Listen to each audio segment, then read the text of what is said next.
It's 1526 in what is now northern India, and Sultan Ibrahim Lodi is about to face off against a prince from Central Asia, Zahiruddin Mohammed Babur.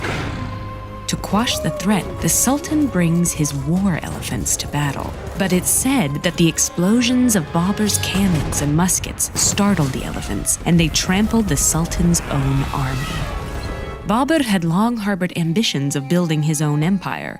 Though he was descended from some of the world's most successful conquerors, he struggled to gain a foothold among the many ambitious princes in Central Asia.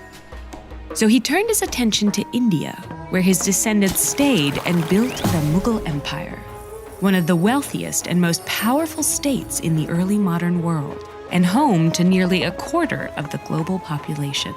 Babur died just 4 years after that fateful battle, but his own memoirs and the work of his descendants immortalized him in colorful fashion. His daughter, Gulbadan, recalled in her own memoir how Babur, having recently given up drinking, filled a newly constructed pool with lemonade rather than wine. His grandson, Akbar, commissioned exquisite miniature paintings of Babur's stories. One depicted the empire's founder riding through his camp, drunkenly slumped over his horse. It was Akbar who consolidated Mughal power. He established protections for peasants, which in turn increased their productivity and generated more tax revenue, and embarked on military campaigns to expand Mughal territory. Princes who swore allegiance to him were rewarded, while he made brutal examples of those who resisted, killing them and many of their subjects. His conquests opened access to port cities on the Indian Ocean, which connected the Mughals to Arab, Chinese, Ottoman, and European traders, bringing in incalculable wealth, including silver and new crops from the Americas. As the Muslim ruler of a diverse, multi-ethnic empire, Akbar worked to create internal cohesion by appointing members of the Hindu majority to high positions in his government, marrying a Hindu bride, and distributing translated copies of the Mahabharat, an ancient Indian epic poem, to his Muslim nobles.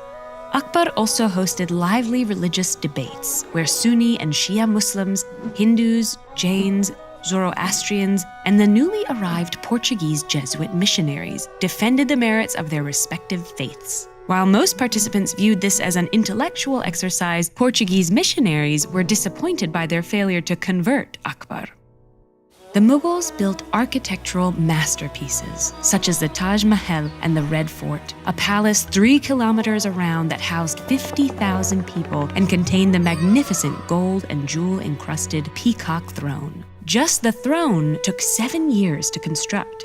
During its first 180 years, the Mughals had only 6 rulers, which contributed to the empire's stability. When the 4th Emperor Jahangir struggled with alcohol and opioid addiction, his wife Nur Jahan took the reins as co-ruler. When a traitorous general captured her husband in an attempted coup, she negotiated his release and rallied the army to stop the rebellion. She once led a hunting party to track down a tiger that was terrorizing a village, leading one poet to write, "Though Nur Jahan be in form of a woman, in the ranks of men, she's a tiger slayer." Following the death of the 6th Emperor Aurangzeb in 1707, 7 emperors took the throne over the next 21 years. These frequent transitions of power reflected the larger political, economic, social, and environmental crises that plagued the empire throughout the 18th century. In response to this turmoil, regional leaders started refusing to pay